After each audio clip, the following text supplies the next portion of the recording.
Thanks for joining us, Andy. Well, thank you, Tim. It's a pleasure to be here. Right. You know, one of the things that's impressed me about your term as the treasurer is that you aren't just a bean counter. You've actually been pretty proactive in getting out in the community and doing some things to protect the taxpayers. Can you tell us a little bit about what you've been up to recently? Sure. Well, thank you for that. I appreciate that, Tim, and appreciate your leadership in the community.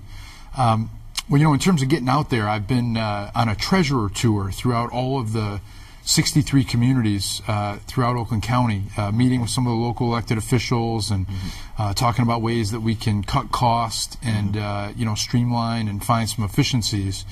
And so I've been doing that. But one of the things I've been working a lot on is, as we've talked a little bit about, you know, I was the first in the country to sue Fannie Mae and Freddie Mac on behalf of the Oakland County taxpayers. Exactly. And, you know, the backstory is that, you know, in Michigan we have something called a real estate transfer tax. Right. And, you know, your people in the viewing audience, you know, when they sell a home, they have to pay a real estate transfer tax. Right. And it ends up being $1.10 per $1,000 goes to the county. Okay. $7.50 per $1,000 goes to the state. And there's an exemption in the law that says if you're a government entity, you don't have to pay. Okay. So for the last 20 plus years, Fannie Mae and Freddie Mac have been saying, hey, we're a government entity, we don't have to pay this real estate transfer tax. Well, I got brought together a legal team, and we did some brainstorming, and we were trying to figure out some ways that we could recover some of the property values that have been lost in Oakland County and try to get some of our money back. Okay. And we came up with a legal theory that for the purposes of this law, Fannie Mae and Freddie Mac are actually private companies. Okay. And the evidence is pretty strong to support it. You know, number one, they pay their CEOs $5 million. Okay. You've served in public office, and I don't think that there's many government salaries that are $5 million or anywhere near close exactly. to that. Right. Second, you know, they're traded on the New York Stock Exchange. Right. Oakland County is not traded on the stock exchange. I think if it were, we would probably trade very high. Right. But you know, third, they say that they're not subject to the Freedom of Information Act because they're a private company. Okay. So where it's been convenient, they've pretended to be a government entity, Right. and where it's convenient, they've pretended to be a private entity. Okay. And so the basis of our lawsuit was to say that if it walks like a duck, quacks like a duck, and flies like a duck, it's a duck. Right. And we were the first in the country to call them on this in federal court. Okay. And so we sued them for 6 years back of real estate transfer taxes that they didn't pay. Okay. 6 years is the, you know, as far as we can go back on Right. a contract action. Right. And going forward, that we're now going to insist on collecting it. Right. We got a victory in the United States federal court.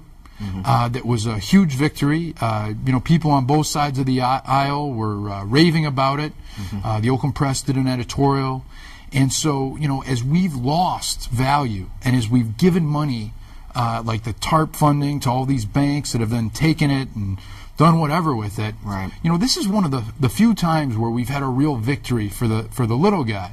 Right. And we have been able to have that victory not only for Oakland County taxpayers to what will probably be about $3 to $5 billion, but I organized a class action of the other 81 counties in Michigan, excluding Macomb. They won a federal judgment at the same time, and now there are 25 jurisdictions throughout the country that are following suit and filing the same lawsuit as we did. Okay. And so it's a way that we're trying to provide some leadership nationally, that we're trying to make ourselves whole from the loss that we've you know, experienced. And it's been you know, a pretty exciting thing. And like you said, we're not just laying back and seeing what happens. We're going after it and being aggressive and working to protect property values, fight foreclosure, and to secure our financial future. And that's what that lawsuit really represents, as well as making them pay. Right. And these are even funds that can make sure that we may not have to lay off a sheriff's deputy or assistant prosecutor, too, if Yeah. we're collecting on those. Yeah, and that's a very important point, is that you know, that money, when it comes into the general fund, that will be used to you know, bolster the general fund and to help us provide some of the excellent services that we provide, whether it be public safety, health, transportation, any, you know, recreation. Parks and Rec is one of the beautiful things about Oakland County. So, Exactly. yeah, it's a win-win across the board, and Something that I've tried to do is to take this office that used to be a little bit sleepy kind of out of the shadows and into some of the relevant challenges that are facing Oakland County. And for us, it's protecting property values, fighting foreclosure, and also trying to create jobs. Right. Now, with a $230 million surplus, you mentioned the TARP funding. Tell us a little bit about how you've shifted some of the investments from some of these big banks to local credit unions and how that benefits the community.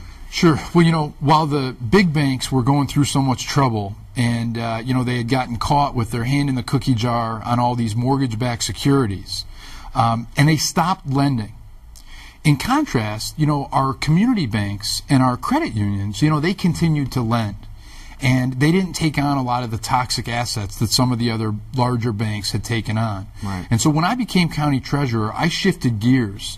And we have now invested hundreds of millions of dollars, Oakland County taxpayer dollars, right, in Oakland County institutions, right, who turn around and make loans to small and medium-sized businesses so that we can be creating jobs, making loans to families so that they can send their kids to school, or buy a new vehicle so that they can get to work.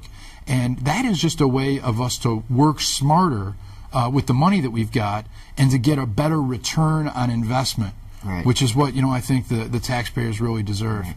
Well, I appreciate that. When I'm at court for my full-time job, I have to walk by your area sometimes, and I notice that you're actually out helping steer the traffic and talking to folks in line, and I think that hands-on approach really helps. But for more information about what your office does, can you tell us the website and some more information about how people can reach you? Well, as ever, people can contact us online at www.oakgov.com/treasurer.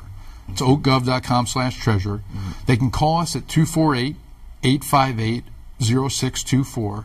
And then, as ever, my cell phone is 421-ANDY. Mm-hmm. And I think that being accessible is very important, as is humble public service. And that's why you see me out there running coffee or water out to folks, because people need to understand that, they're our boss.